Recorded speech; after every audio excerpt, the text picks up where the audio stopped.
sou o Paulinho Renato, está começando mais um Balaio Show. É isso aí, diretamente do estúdio MDTV, aqui em Mogi Guaçu.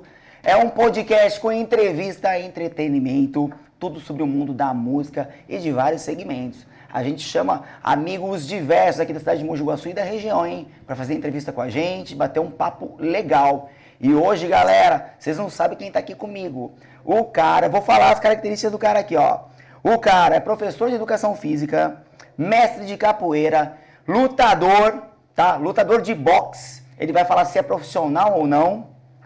Hoje eu recebo aqui no Balaio Show Rafael Cabeça! Fala, Paulinho, boa noite. Cara, boa noite, pessoal, boa noite, Paulinho. É um prazer estar aqui com você, um prazer aqui interagir com a galera, falar um pouquinho aí da minha trajetória, da minha pessoa, do trabalho, né? E vamos lá.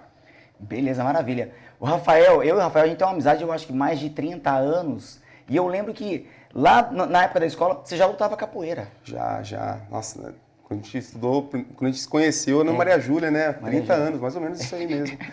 E eu lembro de você já lá, com os golpinhos de capoeira. Já era, sempre na área esportiva, né? Mas sempre com a capoeira ali. Pô, que legal, cara. Que bacana. Ó, eu sempre começo o programa com uma pergunta clichê, né, para os convidados. E a pergunta é a seguinte: quem é Rafael Cabeça? Paulinho, é difícil a gente se definir com poucas palavras, né? Mas eu sou um cara muito ligado à minha profissão, né? Eu gosto muito de ser professor. Eu acredito que eu nasci para ser professor, né? Estou no caminho certo. É difícil a gente, na adolescência, a gente definir o que a gente quer ser, né? Na nossa ter a trajetória traçada ali para a carreira, né? E eu, desde adolescente, eu já tinha isso em mente, que eu queria ser professor, tive os meus inspiradores aí. Sou um cara que muito ligado à família, né? Minha esposa, meu filho, meu pai, minha mãe, irmãos. E irmãos, porque eu tenho um irmão de sangue, mas tem vários irmãos que são irmãos da vida, né? E um cara muito ligado à família, né? Família é tudo. E a minha área profissional, ela se confunde com a área familiar. Então, eu me resumo como um cara da família, né? Capoeira, o boxe, onde estão os meus amigos, os meus irmãos, e é isso aí.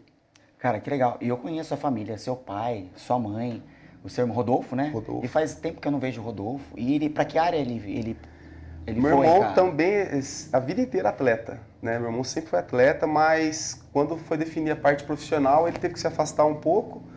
Aí ele foi para a parte de engenharia e eu continuei nesse ramo. Fui estudar educação física, né? No ensino médio, sempre fiz cursos técnicos para ter outras opções profissionais, né? Porque não sabia, o futuro é incerto.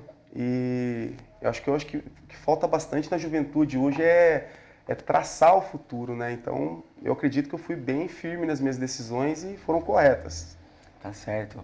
Então, pessoal de casa, eu acho que não sabe, além de música, eu também sou professor de educação física, então somos dois aqui batendo um papo sobre o mundo do esporte, tá?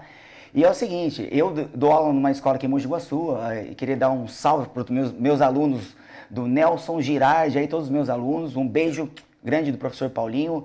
E eu queria te fazer uma pergunta, que é assim, hoje tá muito difícil você dar uma aula legal de educação física, quando todos os alunos querem participar. Tem sempre uns que ficam lá, quer ficar no celular, as meninas querem ficar sentada. Como está sendo para você, em 2023, dar aula de educação física? Está sendo fácil, difícil? Como está sendo a aceitação dos alunos? A gente está numa era digital muito forte, né? Então, mas eu trabalho numa escola que eu me sinto, assim, privilegiado, né? Eu sou professor de educação física há quase 20 anos já no SESI, aqui de Mogi Guaçu. E é uma escola que eu me sinto muito privilegiado por conta da estrutura que a escola oferece, né? A estrutura é ampla, materiais esportivos à vontade, e os alunos também são alunos diferenciados, alunos que são comprometidos, mas nós temos que constantemente, isso é uma verdade que você disse, temos que constantemente orientá-los quanto à relação das mídias digitais, né? Que o celular tá ali toda hora na mão e aquela curiosidade de estar com acesso, ou jogos, né? Então é difícil. Tá um pouco difícil. Mudou. De mais de uns 5, 6 anos para cá. Então, você percebe o seguinte, o aluno, ele tem a facilidade, a hora que ele quer, em 1 minuto, ele tem a resposta ali de um tema da sua aula, vai trabalhar... Mas não. Não, eu não vejo dessa forma. Você não vê dessa forma? A juventude utiliza muito o celular para mídia social. É Instagram, Facebook, WhatsApp e jogos. Pesquisa, fundamentação, que são coisas assim, essenciais, não sabem utilizar. Para pesquisa, vai fazer qualquer pesquisa de qualquer... dá o Google, a primeira opção que aparece, entra ali. Então a gente tem que sempre orientar com relação à utilização dessa ferramenta, né? E isso vem atrapalhando. Pessoal de casa aí, fica a dica aí, professor mestre cabeça aí, o celular, de vez em quando só na aula, mas você utiliza ele na aula? Utilizo. Você utiliza? Eu tenho utilizado as ferramentas, provavelmente comecei na pandemia, né? Antes da pandemia, não utilizava. Aí a pandemia nos forçou, né, a trabalhar de uma forma diferente. Nós tivemos que nos reinventar para trabalhar a educação física nessa era, né? E a gente utilizou as ferramentas tecnológicas e ali eu comecei a utilização. E eu ainda continuo utilizando como alguns jogos. Eu tenho trabalhado atualmente em relação de jogos da minha infância e a era digital, com jogos de tabuleiro. Então eles vêm conciliando tudo isso, né? Tem o Lichess, né? Que é o xadrez, o Lichess, chess.com. É muito Utiliza, bom, bom. É muito bom. Utilizei na pandemia esses jogos. Nossa, que legal. Você falou que tá no SESI faz 20 anos. Se contar o tempo, eu fiz estágio lá também. Então, aí que tá o negócio. Quando eu comecei a trabalhar no SESI, no programa Esporte Solidário, que é um programa que você trabalhava com as crianças ali daquele perímetro ali, né? E eu lembro que o SESI é um local que eu tenho que agradecer muito. Na época era o Cleiton e o André, né? Não sei quem são dois agora. Profissionais. Dois profissionais, Cleiton e André, um forte abraço. E eu lembro que o SESI, até hoje, né? Você não ouve falar mal do SESI pela estrutura que tem essa escola, como que você fala do SESI? Que ele é como uma escola, ele é um clube? Em Mogi Guaçu é um CAT, né? É um CAT. É um CAT, é onde tem o clube, tem lá o balneário, a academia e a escola. E tem as escolas externas que são subordinadas ao CAT. Por exemplo, Itapira é ligado a Mogi Guaçu, só que Itapira é só a escola. Certo. Tá? E o estado de São Paulo é a rede SESI que nós falamos, né? A rede SESI. Tem o próprio material, a maneira de se trabalhar, né? Segue a BNCC. Segue a BNCC. Mas tem a própria material. E é uma estrutura 100%, né? Eu tenho data show na sala de aula, todas as salas de aula tem data show. Que legal. Computador, tem tela interativa, sabe? Nossa, é top demais. Nossa, é outro mundo. O SESI, eu lembro que eu pedia, eu falava, era o senhor Armando que trabalhava ainda lá no almoxarifado, eu falava, senhor Armando, eu preciso do som, você fazia um planejamento, tal hora eu vou precisar do som, né? Tava lá montado. Som, cara. O Robson também ajudava bastante, né? Outro Legal, mundo ali, né? Que bacana.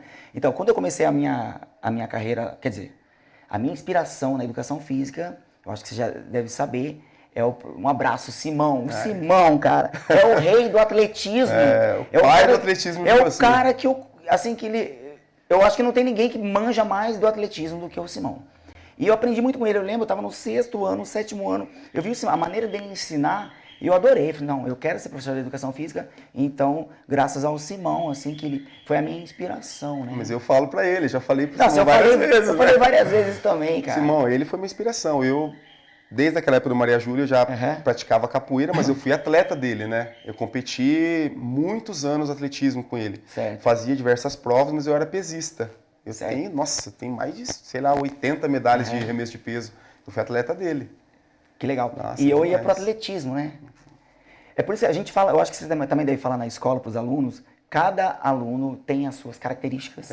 Tem o magrinho, o gordinho. Aí o gordinho fica assim, nossa, eu nunca vou conseguir ganhar nada no atletismo, mas o gordinho é tão forte, cara. Eu falo, mas calma, que a gente vai direcionar você pro esporte correto.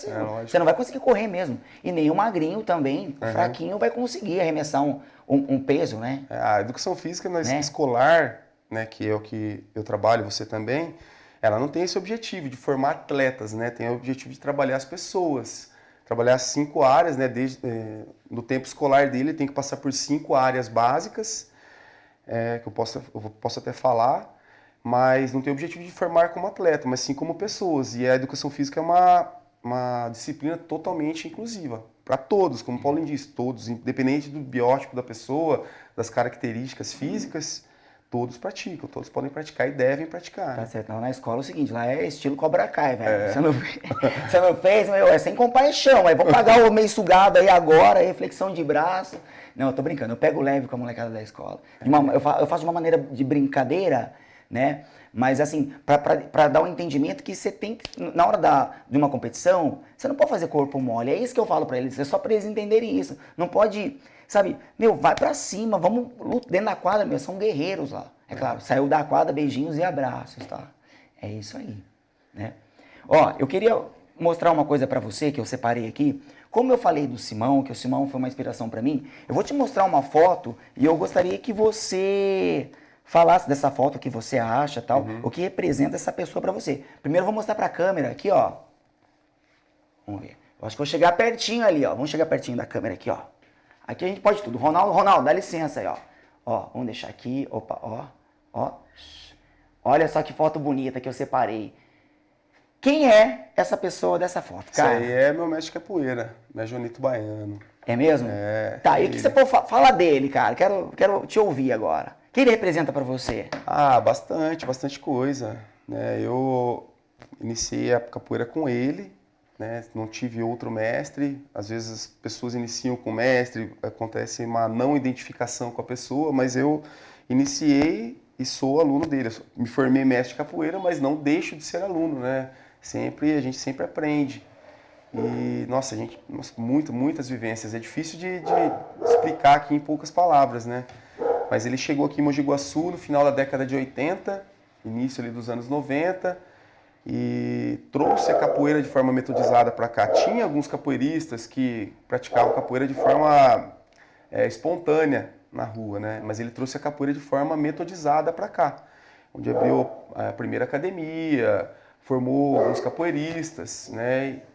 Iniciou a roda de capoeira na feira de domingo, que a gente persevera com ela. Tem um aluno meu que é contramestre de capoeira, que é historiador, que fez um projeto de lei, levou até o vereador Natalino, esse levou à Câmara dos Vereadores e conseguimos aprovar uma lei que reconhecesse a roda da feira, que ocorre todo último domingo do mês, ali como patrimônio imaterial da cidade. Eu fiquei sabendo disso. Então, muito legal, a gente parabéns. continua esse legado que ele trouxe para cá, né? Ele formou muitos capoeiristas aqui em Mogi Guaçu, né? Mas os mais expressivos é o mestre Israel, o mestre Bicheiro, mestre Cabana e eu por último, né? Que a gente, agora o mestre Ezequiel está com ele também, né?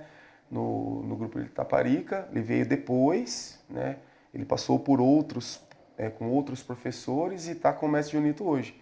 Mas na ilha de Itaparica, lá, original da São Carlos, o mestre Jonito formou esses 4 que eu falei aqui para vocês.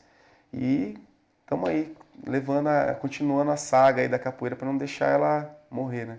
Nossa, que bacana. A gente vai continuar falando de capoeira, mas eu quero te fazer uma pergunta. Você tem um centro de treinamento aqui na cidade. Você pode falar um pouquinho, como é que funciona o seu centro de treinamento e que tipos de artes marciais são abordados lá no seu centro de treinamento? A gente oferece lá na Top Fight, o centro de treinamento fica ali no bairro da Capela, Rua Antônio de Paula, tá? Rua Antônio de Paula, e eu ofereço lá a capoeira infantil, que é de 4 a 9 anos, a capoeira juvenil, de 10 a 15 anos, capoeira para adultos, temos o boxe recreativo, onde qualquer pessoa pode ir lá praticar o boxe, né? Pode ser homem, mulher, alto, baixo e para todos. E temos também o boxe competitivo, onde temos atletas que participam de competições.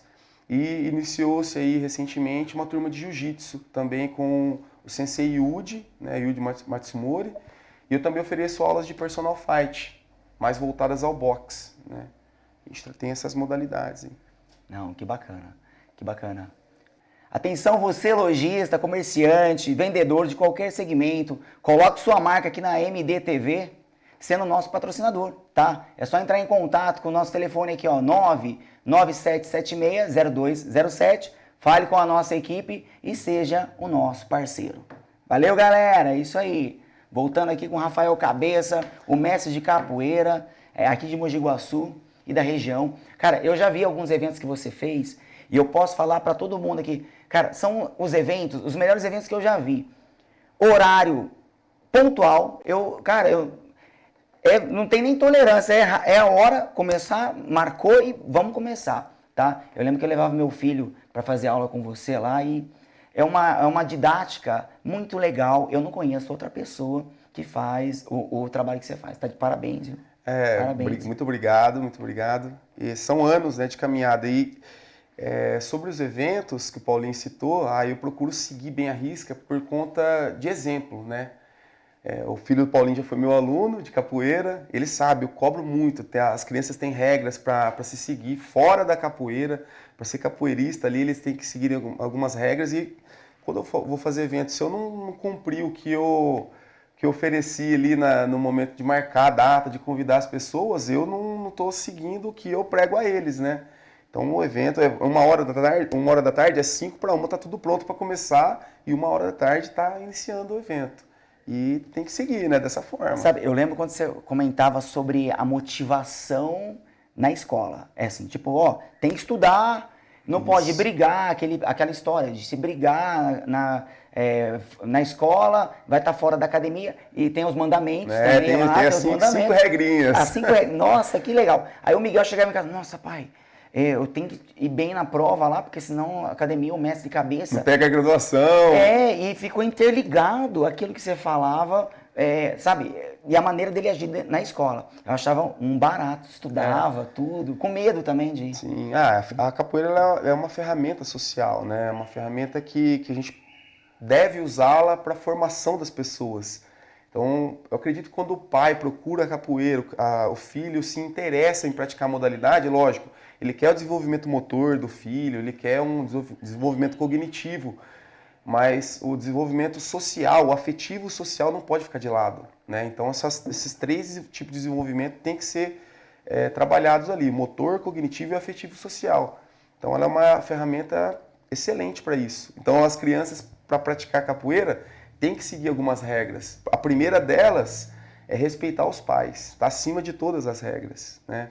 Então, se ele não cumprir as 4 que vêm depois, ele já está descumprindo a primeira, que é respeitar os pais. A segunda, respeitar os mais velhos. A terceira, ser bom aluno na escola. A quarta, respeitar o local de treinamento de capoeira. E a quinta, escutar as orientações do mestre e respeitar o mestre. Então, o pai e a mãe são as coisas mais importantes da vida das pessoas. Então, eles têm que aprender isso. E isso estar ligado à capoeira passa... né, a noção de hierarquia, de me respeitar ali dentro, que ali na área de treinamento de capoeira, eu sou, né, o orientador deles, o adulto ali, o que está passando conhecimento. Então, se ele me desrespeitar ali, ele está desrespeitando, consequentemente, o pai com a mãe em casa, porque o pai com a mãe quer que ele seja o melhor possível em todos os lugares, né? Então, e assim vai. Pô, bacana, sensacional, cara. Capoeira, eu vi que você trouxe um instrumento aí, já fala pra mim, o berimbau é o instrumento que representa a capoeira? Ele representa a capoeira, ele é o instrumento mais importante atualmente da capoeira. Eu falo atualmente porque ele não é o primeiro. Sei. O primeiro instrumento da capoeira é o tambor. Certo. Mas ele é o principal instrumento da capoeira. Ele é que determina o que vai ocorrer na roda de capoeira. Certo. Faz um som pra nós aí, vamos curtir. Vamos lá. Deixa eu molhar. Vamos ver se você sabe tocar esse negócio aqui, uma corda só. Eu preciso de 6, né, pra tocar, né? Precisa de uma, como né, aquele comentário que a gente conversou aquela hora ali, né? Uma corda só, uma né? corda É fácil só. tocar, né? Qual que é a importância desse instrumento dentro da capoeira? Ele determina o que vai ocorrer. Se vai ocorrer um jogo de movimentações, de volume de jogo, um jogo solto, um jogo de exibição. Se vai ocorrer um jogo de combate, uma capoeira mais dura, mais lutada. Se vai ocorrer um jogo de floreio, que a gente fala, que são movimentações acrobáticas. Se vai se jogar capoeira Angola, né, que é uma capoeira mais média altura para baixo. Se vai ocorrer o jogo de capoeira regional.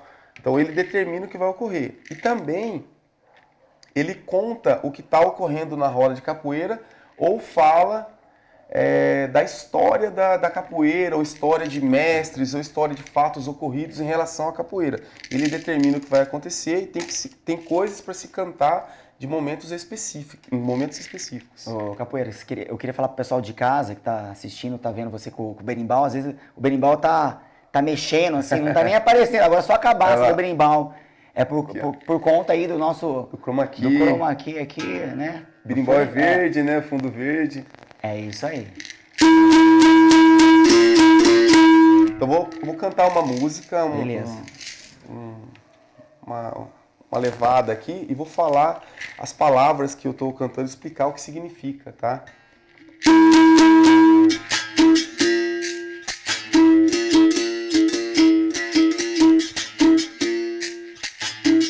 Vim no navio de Aruanda, Aruandaê. Vim no navio de Aruanda, Aruanda. Por que me trouxeram de Aruanda? Pra que me trouxeram de Aruanda? Vim no navio de Aruanda, Aruandaê. Vim no navio de Aruanda, Aruandaê. Vim no navio de Aruanda, Aruanda. Por que me trouxeram de Aruanda? Pra que me trouxeram de Aruanda? Deixa eu voltar para Aruanda, Aruandaê. Então, essa levada é uma música bem simples, né? Eu canto a primeira parte, o pessoal repete a segunda parte, eu vou fazendo improvisos em cima. Então, se vocês perceberem, eu troquei, né? Por que me trouxeram de Aruanda e depois, deixa eu voltar para Aruanda. O que significa Aruanda? Aruanda trocando assim, fazendo um trocadilho, ou uma... Me fugiu a palavra agora. Uma tradução da palavra significa o céu, ou o lugar mágico, o lugar que ele se sente à vontade, ou a casa dele. Então, se nós analisarmos como é cantado, está falando, vim no navio de Aruanda. Então, simboliza quando o negro foi capturado na África. Ele está vindo no navio, acorrentado, para trabalhar. Então, vim no navio de Aruanda. De onde? Da minha casa, do lugar mágico, do meu céu, da minha terra, né? Por que me trouxeram de Aruanda? Para que me trouxeram de Aruanda? Depois, deixa eu voltar para Aruanda. Então, é um lamento, ele está cantando e lamentando o porquê que está acontecendo aquilo com ele. Cara, são histórias muito bonitas, né? Bonitas. Então, eu lembro quando eu levava o Miguel, e aí os pais, eles se emocionam também vendo seus filhos, sim. Né? Vendo seus filhos lá jogar capoeira e tal. E tem uma música que marcou muito, cara, que é aquela... Pai é pai, mãe é mãe, eu sou o xodó do papai, eu sou o xodó da mamãe. É assim, né? Isso, cara, isso. Que legal, cara. Então, bacana. São momentos específicos pra gente cantar, né? Tem dois adultos jogando ali na roda, mas é um momento que eu não vou cantar, provavelmente essa música. Mas quando entra uma criança ou com um adulto ali, então você simboliza isso. Simboliza o quê? A criança tá ali, é um filho da capoeira, né? O pai tá lá fora também assistindo, mas é um filho da capoeira. São frutos da capoeira, fruto que a capoeira coisa que a capoeira vai conseguir, vai perseverar. Tá ali na criança, né? Como é o futuro do Brasil são as nossas crianças, o futuro da capoeira tá dentro da roda. Então a gente canta nesses momentos. Que show. Balaio show aí com o Rafael Cabeça. Cara, eu tenho uma dúvida em relação à capoeira. Eu já pesquisei, mas eu não encontro uma resposta. Eu não sei se é correta, se é a maneira correta de até dizer, né? Essa é a fonte verdadeira. Eu pesquiso assim. Capoeira surgiu no Brasil ou na África? Aí tem uns que falam, não, veio da África, outros, veio do Brasil. Nada melhor do que você para dar essa explicação pra gente. A nossa cultura, né, o Brasil, na verdade, foi construído pelo povo negro, né? Muita coisa que a gente come, que a gente fala, tradições, né, são descendências do povo negro, da África. E a capoeira, se nós dissermos que a capoeira ela é africana, tá errado. E se dissermos que ela também é brasileira, tá errado. A capoeira ela é afro-brasileira. A base dela, a base da construção dela é de algumas lutas que já existiam na África, né? Tem uma luta que se chama Engolo, que ela é um ritual chamado efúndula, quando a menina ela tem a menarca, que é a primeira menstruação, aí eles lutavam para ver quem era o namorado da menina, né? É chamado Dança das Zebras. Então, é a principal origem da capoeira, mas tem outras lutas também, Baçula, Camandula. E chegando aqui, eles trouxeram essas lutas, né, essas culturas. Chegando aqui, o povo se misturou com índio, com brancos, né, tanto que a capoeira também tem alguns elementos de culturas europeias. Por exemplo, as ladainhas que nós cantamos no início de algumas oportunidades na capoeira, é tirado da religião católica, o tipo de ladainha, né, até o nome. Daí tem a louvação após. Então é uma mistura de culturas, né, a capoeira. A forma de se jogar em círculo tem várias vertentes para essa ideia, mas se a gente analisar as culturas indígenas, muitas coisas são feitas em círculos, né, mas também tem a ideia de estar um protegendo o outro. Então, enfim, é muita coisa para se explicar em pouco tempo. Mas para vocês entenderem, né, e analisarem, ela foi construída a partir de várias culturas. A base são essas lutas que eu mencionei para vocês, o engolo, baçula, camandula, né? E lógico, os tambores que derivam das religiões de matrizes africanas, que era a cultura deles, né, são a base da capoeira. E aí a mistura de outras coisas e necessidades de se adaptar à capoeira para diversos momentos da história ali, da luta do negro contra a opressão. Então, é uma mistura. Então, ela é afro-brasileira. O correto é falar que ela é afro-brasileira. Caramba, que história, meu. O cara é historiador, o cara sabe tudo da capoeira. Não, que legal, cara. Você vai falando. Que legal, meu. Nossa, tem muita coisa, né? Você sabe uma coisa também que eu fiquei, assim, eu li sobre o assunto, que a capoeira antigamente, eu não sei se é exatamente nos anos 80 ali, parece que era considerada, não poderia, o policial passava, viu você jogar capoeira, já te prendia, alguma não, coisa antes, desse sentido. Foi bem antes. Ou seja, capoeira era considerada coisa de maloqueiro.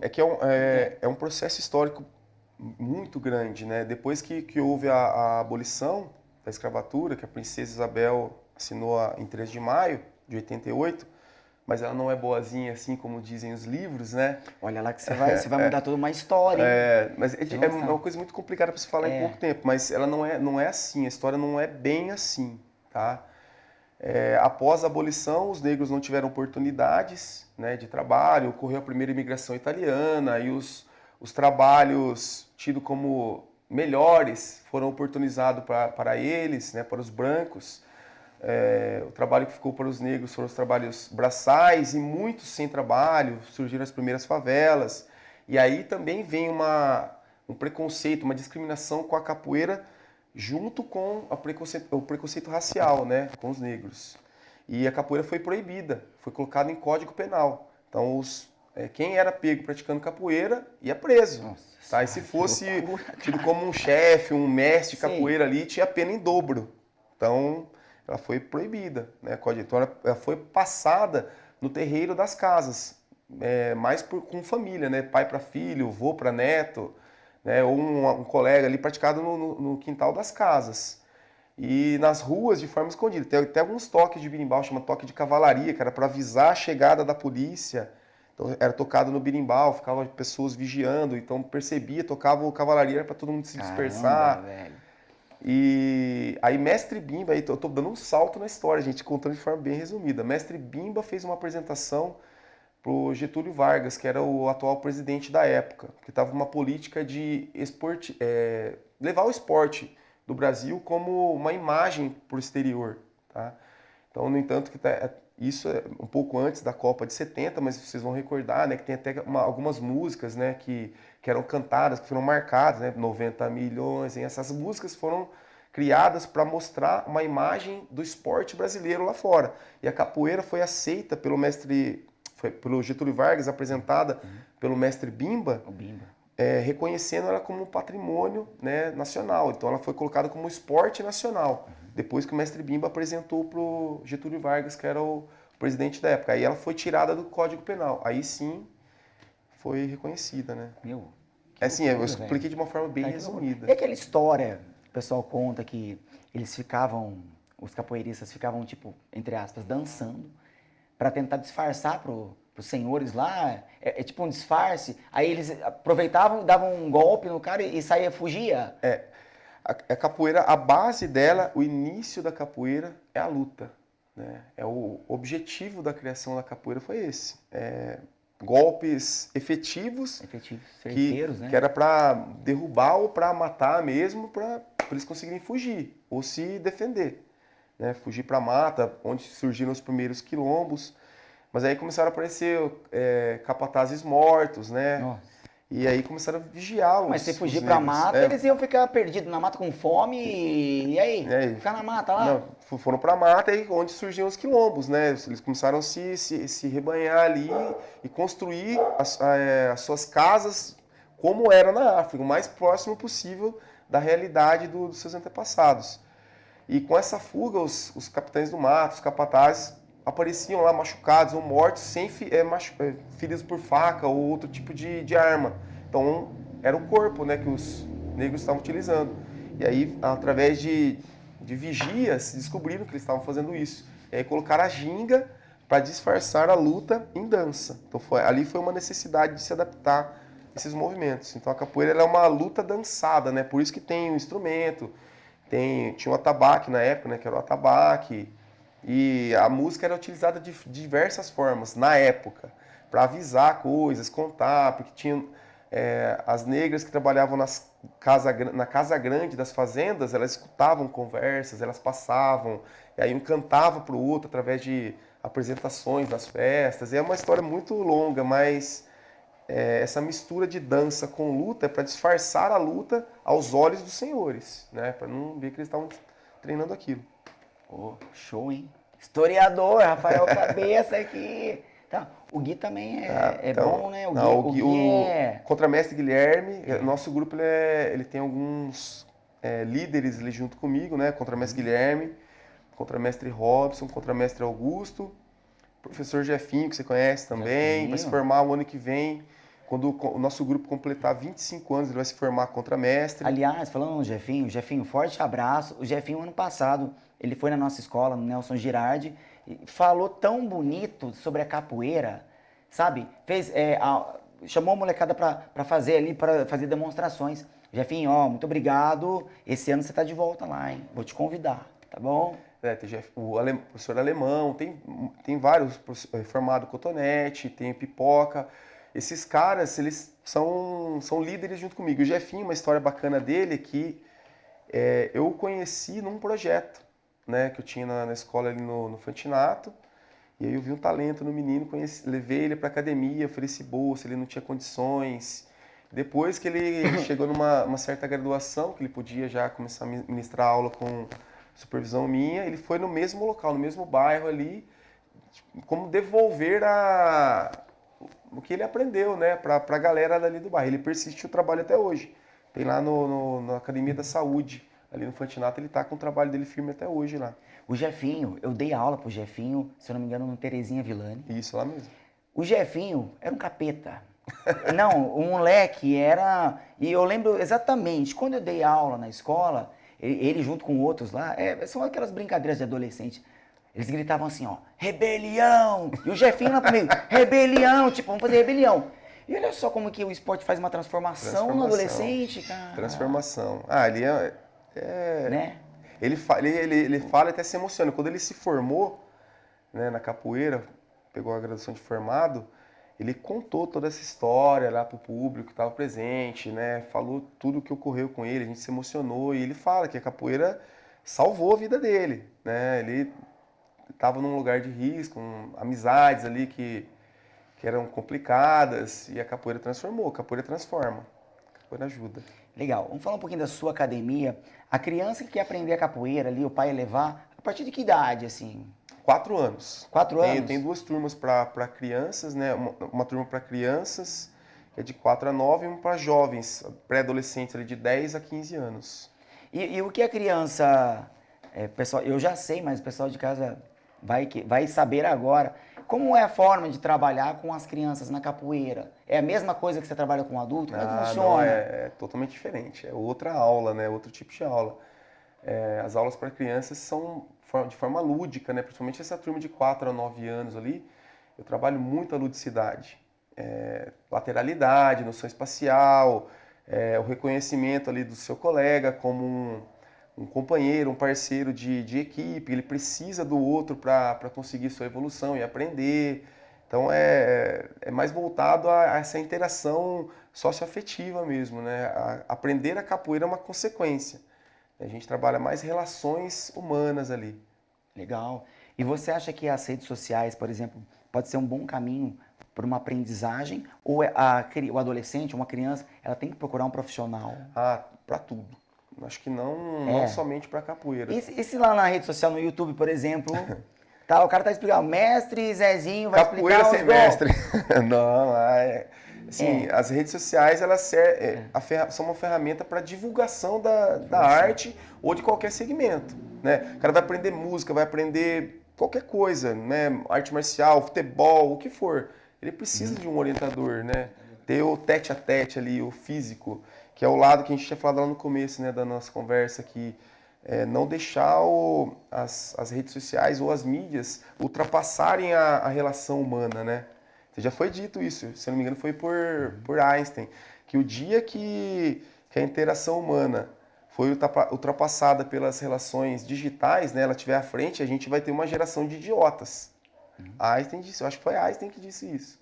Uma geração? A interatividade, o dia que a interatividade digital ultrapassar a interatividade humana, nós teremos uma geração de idiotas. Cara, então a gente não pode deixar isso... Você está falando de uma coisa muito interessante. Há pouco tempo eu vi uma pesquisa que estava dizendo o seguinte, que essa geração atual, ela não vai chegar e nem se igualar à nossa, por exemplo. É até pesado falar assim, mas como? Porque por falta de interesse, o pessoal está muito ligado às mídias sociais e tal, e está esquecendo de buscar conhecimento de outras formas. As mídias sociais e as ferramentas de pesquisa, elas pulam uma etapa, que é o meio. A gente tem o início, e aí ele vai lá, tem o fim. Mas ele não tem o meio, né? O processo. Certo. É uma coisa muito rápida. Você vê alguns aplicativos, né? Que eu não vou nem falar nome, não sei se pode ter algum problema, mas são aplicativos que tem um vídeo lá curto, 10 segundos. Teve uma reação, a pessoa já corre o vídeo. Então ele não tem um processo da construção de conhecimento, que é a informação tudo muito rápida, né? Se não tiver uma coisa que ligue ele a determinado assunto, ele já passa. Então não fica preso. Então, justamente por isso, né? Entendi. Cara, o papo tá legal pra caramba, mas a gente tá chegando no nosso final do nosso programa, nosso Balaio Show. Eu queria agradecer imensamente ao meu amigo, cara de sangue, meu amigo Rafael Cabeça, por essa vinda ao programa e falar um pouquinho para vocês sobre a capoeira. E queria também te agradecer por essa oportunidade que você dá às crianças, aos jovens, com o esporte. Paulinho, eu que agradeço, amizade aqui de mais de 30 anos, a gente se conhece, é um prazer estar aqui. E deixar um convite para vocês, todo último domingo, na feira popular aqui de Mogi Guaçu, ali na Avenida Bandeirantes, a gente tem a nossa roda de capoeira tradicional lá, que se inicia às 10 horas. Deixar esse convite para vocês, quem se interessar em praticar capoeira, boxe, jiu-jitsu, quiser ter aula de personal, voltado a lutas também, me procurar aí nas redes sociais, Rafael Cabeça no Instagram e no Facebook. É isso aí, Rafael Cabeça, bate aqui. Obrigado. Agora o Ronaldão, ele tem que colocar aquele que acabou o programa. Você coloca na edição aí, viu, Ronaldão? É isso aí, galera de casa. Rafael Cabeça, Paulinho Renato, Balaio Show com vocês aí. Até uma próxima, valeu. Um abraço. Tchau, tchau.